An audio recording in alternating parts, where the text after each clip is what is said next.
pastor sa kasalukuyang panahon. Yung pastor na talagang galing sa Diyos, yan yung makakamit. He knows the way of righteousness. Jeremiah chapter 25, verse 31 up to 36. This is the present shepherd.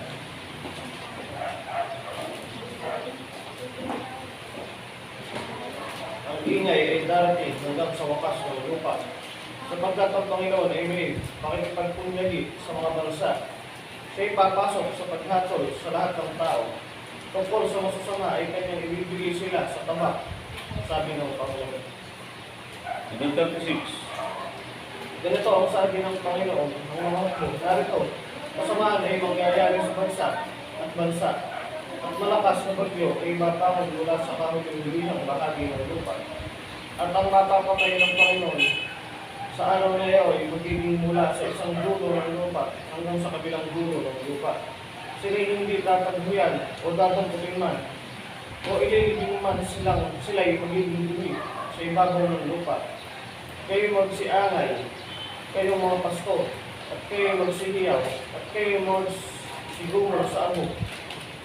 Kayo pinakamainam sa kawan, sapagkat ang mga kaarawan ng pagpatay at ang pangangalat sa inyo ay lubos na dumating. At kayo mga babagsak na parang mainam na susigla. At ang mga pastor ay walang daang tatakasan at tatanan man ang pinakamainam sa kawan. Pinig ng miyaw ng mga pastor at ang angal ng pinakamainam sa kawan, sapagkat inilalagay ng Panginoon na sira ang kanilang pastulan. Natatanggapin ng mga kasalukuyang pastor ngayon, even the principal flocks, ilalagay ng Diyos sa sira. Kaya aangal ang mga pastor na ito, walang daang tatakasan. Ibibigay ng Panginoon ang kwento sa mga pastor na ito.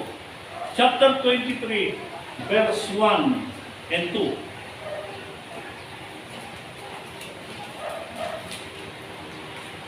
Sa aba ng mga pastor na nangagpapahamak at nagpapangalat sa mga tupa sa aking pastulan, sabi ng Panginoon.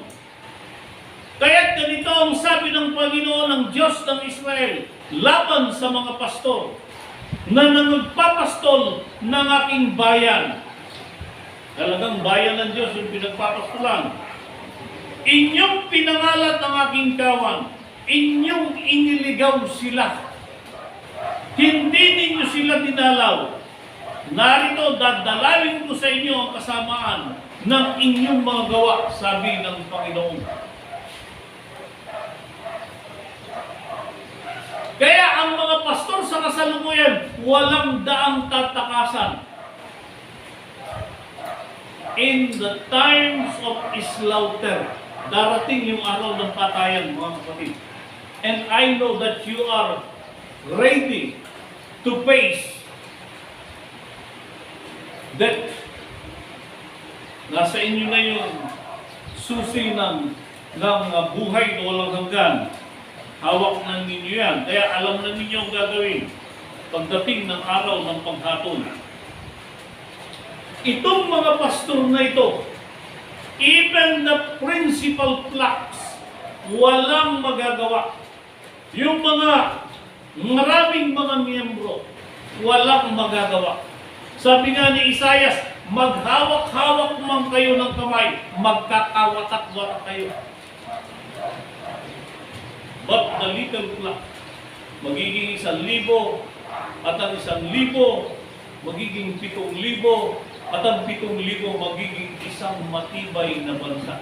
Kaya yung papasok sa 7 churches, yun ang ituturing na mapalad. Hindi makararanas ng kamatayan. They are all the star seeds according to the promise of God to His servant Abraham. Nakikita mo ba, Abraham, yung mga bituin na yan sa langit?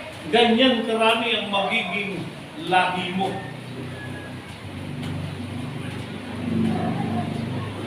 Kaya hindi ito makalaranas ng kamatayan. Kalwal-hatian ang kakamtin ng mga ito.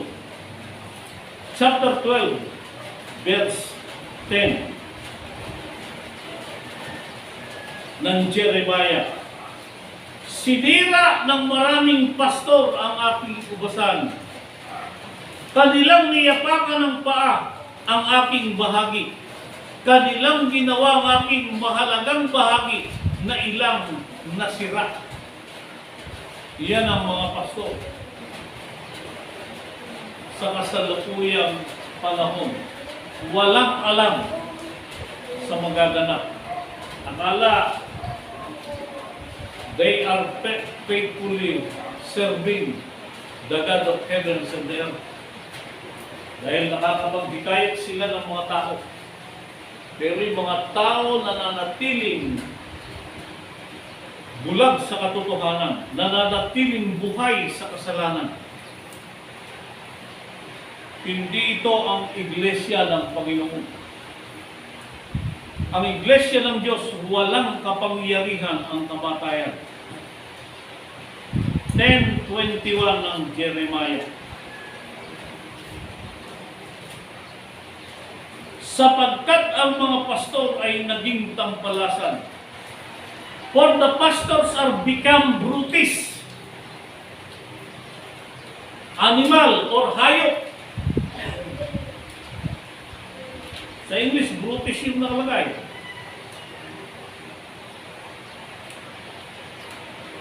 And have not sought the Lord. Hindi nila hinanap ang Panginoon sa pamamagitan ng pananalangin. At marami akong kilalang pastor, hindi nananalangin. Marami akong nakasamang pastor, hindi nananalangin.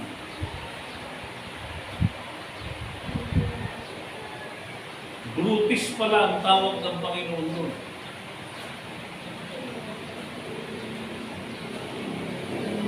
For the pastors are become brutish and have not sought the Lord.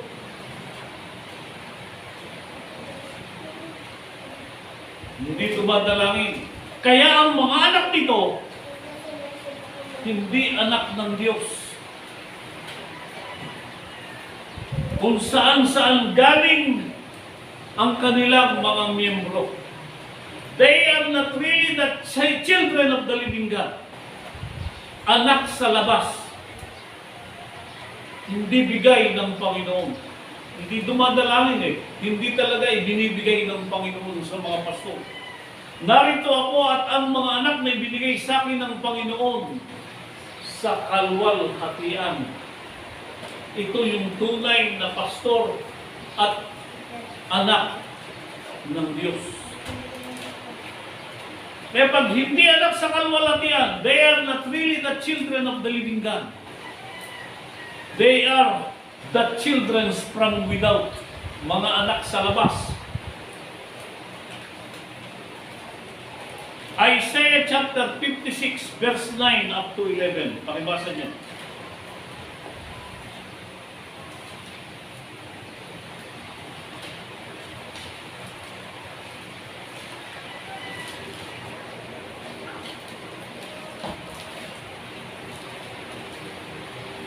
Kayong lahat ng mga hayop sa para, kayo magsiparitong lumamon.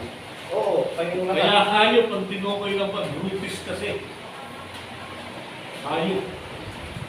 Tuloy mo. Oo, kayong lahat ng mga hayop sa gubat. Ang kanyang mga bantay ay mga bulag. Silang lahat ay walang kaalaman. Silang lahat ay mga piping aso. Hindi mo katuhon. Sila Hindi nananalangin. Mapanaginitin, mapaghihiga, maibigin sa pagtindig. Oo, ang mga aso ay matatakaw. Sila'y kailanman ay walang kapusugan. At ang mga ito ay mga pastor na hindi nakakaunawa. Sila'y nagsilikong lahat sa kanilang sariling daan na mula sa lahat ng dako. bawat isa sa kanyang pakinabang. Ito ang mga pastor ngayon. Bawat isa'y sa kani-kanyang pakinabang lamang. Hindi sa pakinabang ng Diyos.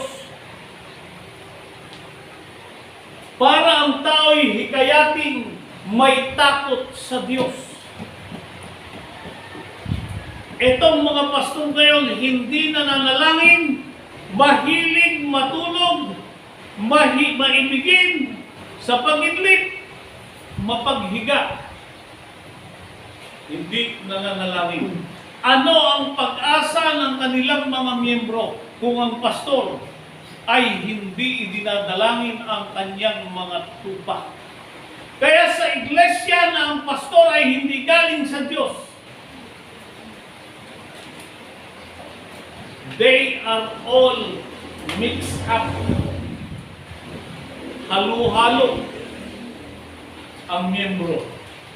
Tuwan-tuwa ang mga pastor dahil marami silang gagatasan. Ngunit kapahamakan ang kanilang kahihinatnan. Ito ang attitude ng mga pastor. Mga hayop ang tawag ng banal na kasulatan. They are all brutish. Jeremiah chapter 50 verse 6.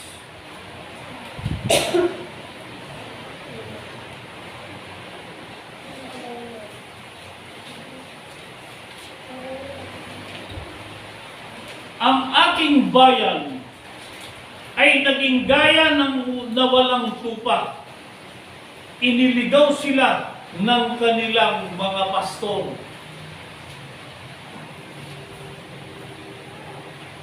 Pastor ang may kagagawan. Ilan nyo nga yung inyong matanda? Pinatay ayon sa kanilang mga aral. Ang mga walang sakit, hindi nangangailangan ng manggagamot. Ang mga may sakit, ang nangangailangan ng mga manggagamot.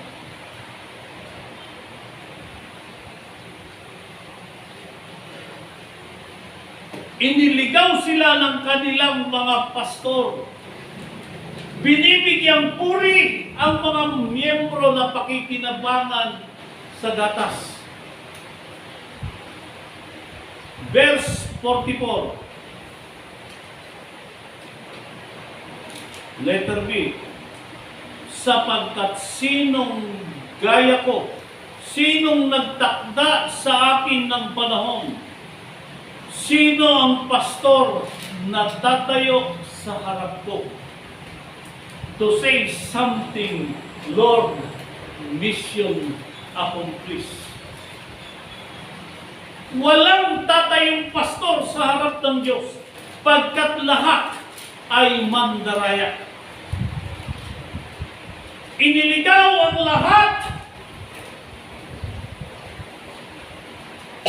ng kanilang tagasunod. Talagang sadyang iniligaw, pagkat sila man ay ligaw din. Follow the leader. Itinuturo nila ang daan patungo sa langit. Pero silang lahat ay ligaw. Kaya lahat ng sumusunod sa kanila ay ligaw din. The real shepherd ay yung may taglay na kalwalhatian ngayong huling panahon. To lead all the people of God to achieve the crown of glory. Ito yung iglesyang hindi mamamatay. How can they achieve the glorious crown pag sila'y nagkakasala? Yun lang, hindi pananalangin na isang malaking kasalanan. Nag-aalis ka ng katatakutan mo sa Diyos. If you pray not,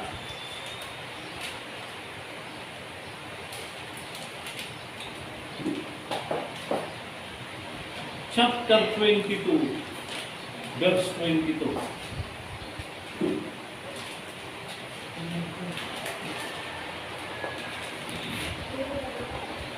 Lahat mong pastor, sabi dito, pakakainin ng hangin. Lahat ng pastor, pakakainin ng hangin.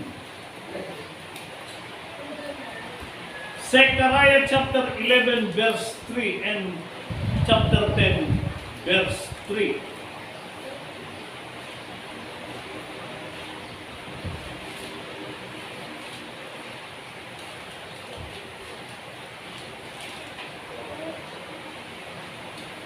Ang isang hugong ng panambitan ng mga pastor, sapagkat ang kanilang kalwalhatian ay nasira.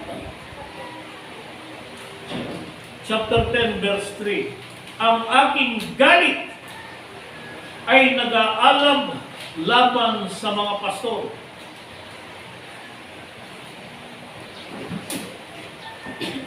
At aking parurusahan ang mga lalaking kambing.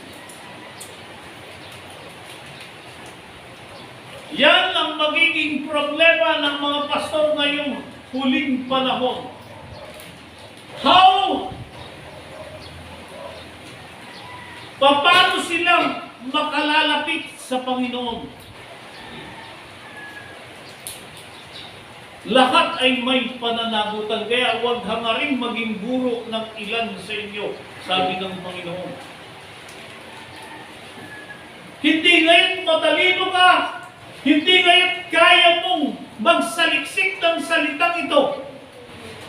Mas marunong ka pa sa mga taong isinugo ng Diyos, ay sasamahan ka na ng Diyos. Kaya huwag mong hangaring magpastor hanggang hindi kanya tinatawag para pangasiwaan ang kanyang bayan. Marami kang magiging obligasyon at pagkukulang.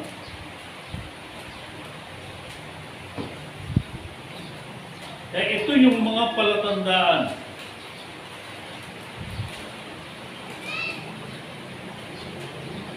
Kaya pag itong mga pastor na ito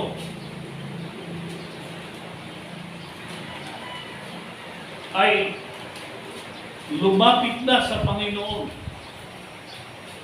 darating yung judgment seat of Christ dito sa lupayan, mga kapatid.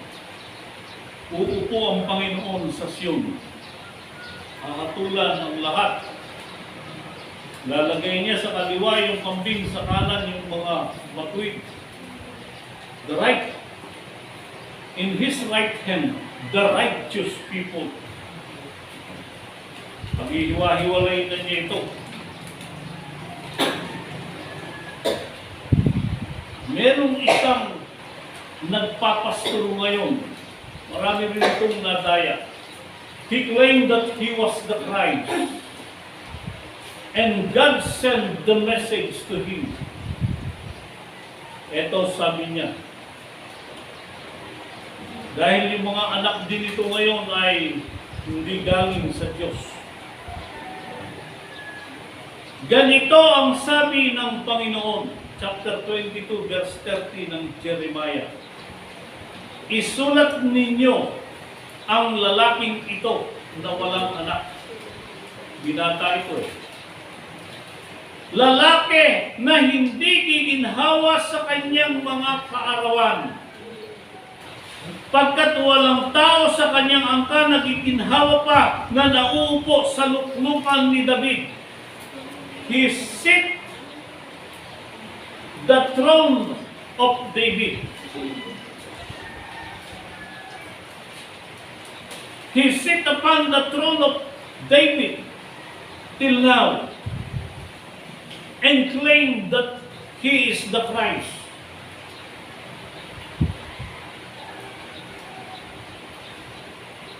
Chapter 18 verse 19. Chapter 18 ng Hope, yung buong aklat na yun.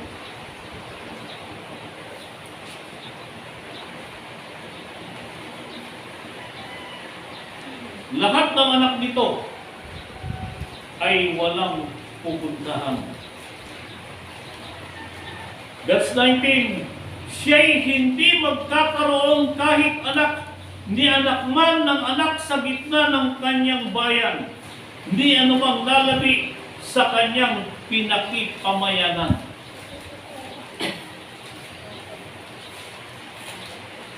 Pati mga anak nito ngayon, sa espiritual, walang pupuntahan.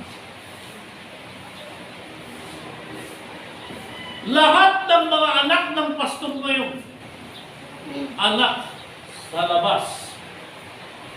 Hosea 5:7. Hosea chapter 2 verse 4. Pakibasa.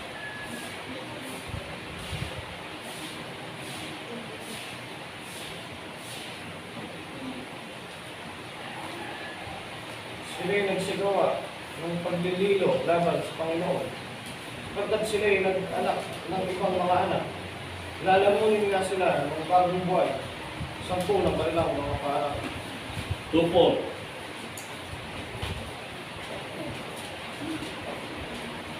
Oo, sa kanyang mga anak, ay hindi ako magdadalang haba, sapagkat sila'y mga anak sa patuto. Anak sa patuto. They are not the real children of God. Anak sa labas. Anak sa patuto. Hindi sila nakipagniig sa Panginoon. Kailanman. Kaya paano nanganak ang mga pastor na ito sa kasalukuyan?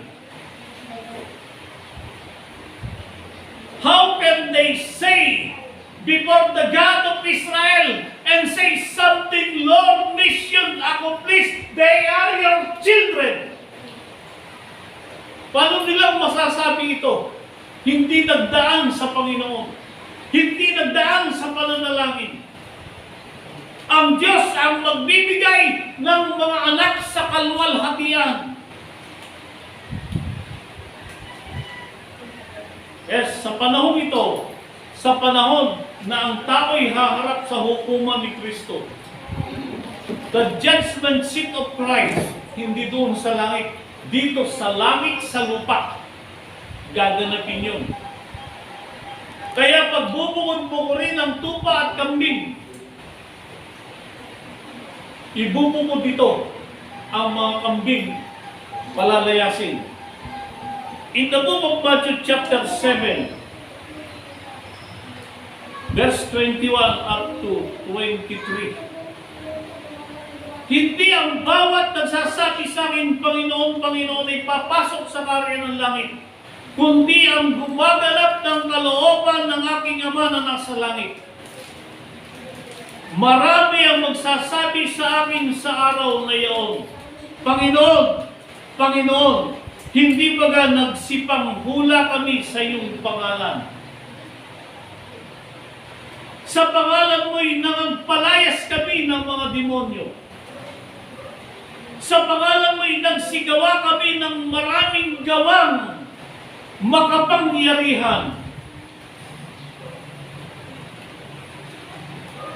At kung magkagayoy, ipapahayag ko sa kanila, kailanmay hindi ko kayo nakikilala. Magsilayo kayo sa akin, kayong manggagawa ng katampalasanan. Lahat ng gawang ito na kanilang ginagawa ay walang kabuluhan. Sa araw na magsusulit ang mga pastor sa hukuman ni Kristo, when Jesus Christ is sit upon the throne, the judgment seat of Christ, to judge every one of us. Magsusulit kayo ng mga pastor, ito ang sasabihin. Pero sasabihin sa kanila ng Panginoon, lumayo kayo sa akin, mga mapaggawa ng masama. For they are all brutish in the sight of the living God.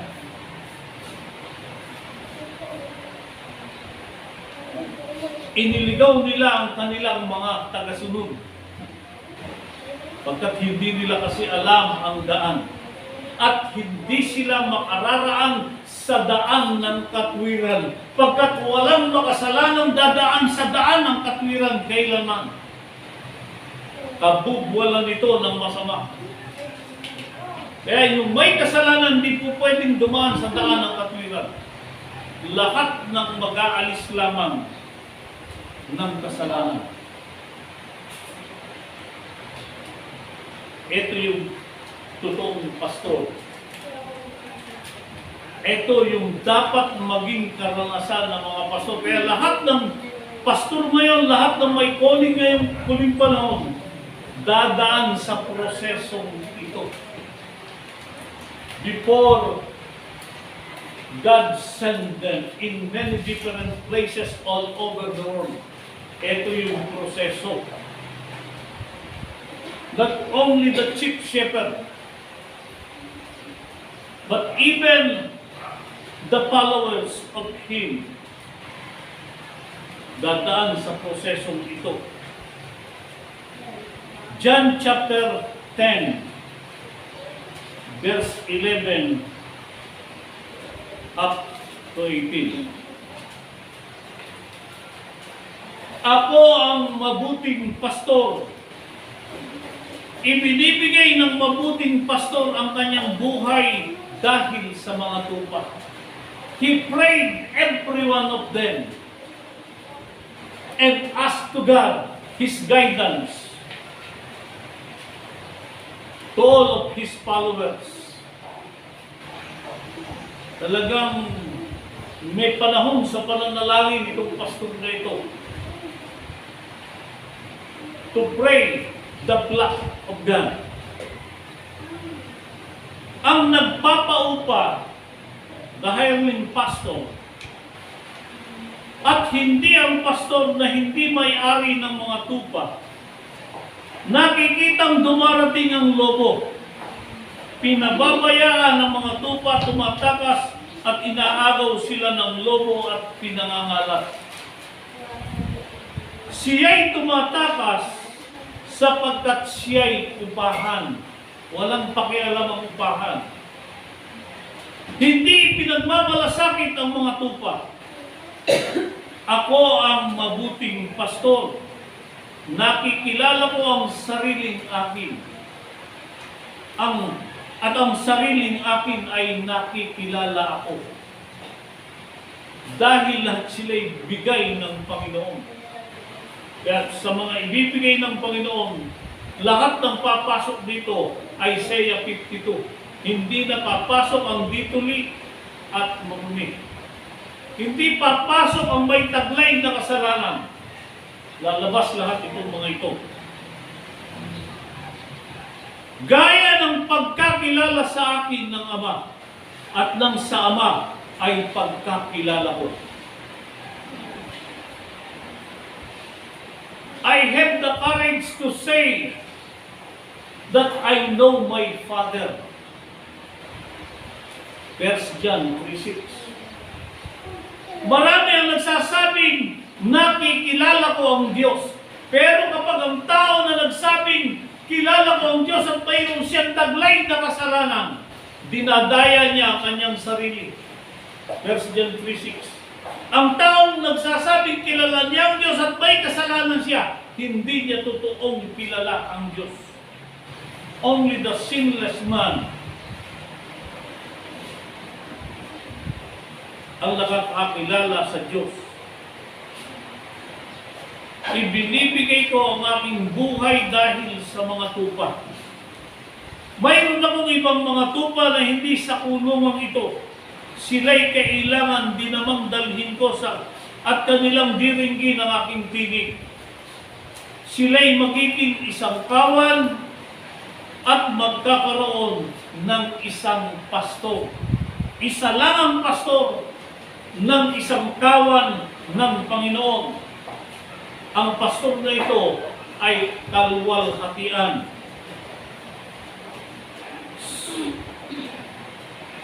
Dahil dito'y sinisinta ako ng Ama, sapagkat ibinibigay ko ang aking buhay upang kunin kong muli. At ang mga pastor ngayon, wala ng kapangyarihang ito. When Tipid Joshua ay kinuha ng Diyos ang kanyang buhay, wala siyang kapangyarihang bawiin yung binawing buhay sa kanya. Nagluksa ang lahat niyang tagasunod. At maraming pastor ang sa kasalukuyay walang kapangyarihang bawiin ang mawawalang buhay. Sa sandaling bawiin na ng Diyos ang kanilang buhay, they have no power to retake it again. Dito ang pastor, mayroon niyang kapangyarihang yan. Even all my followers has the power na kuhaning muli ang buhay niyong mawawala.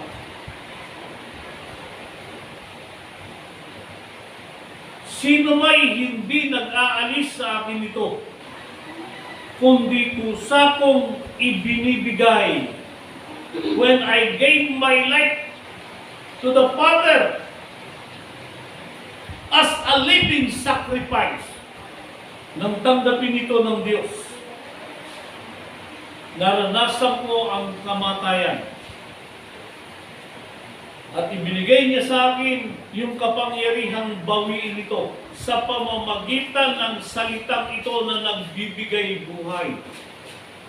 Kalwalhatian ang kasunod dito, mga kapatid. May kapangyarihan akong magbigay nito. May kapangyarihan akong kumuhang muli. Tinanggap ko ang utos nito sa aking Ama.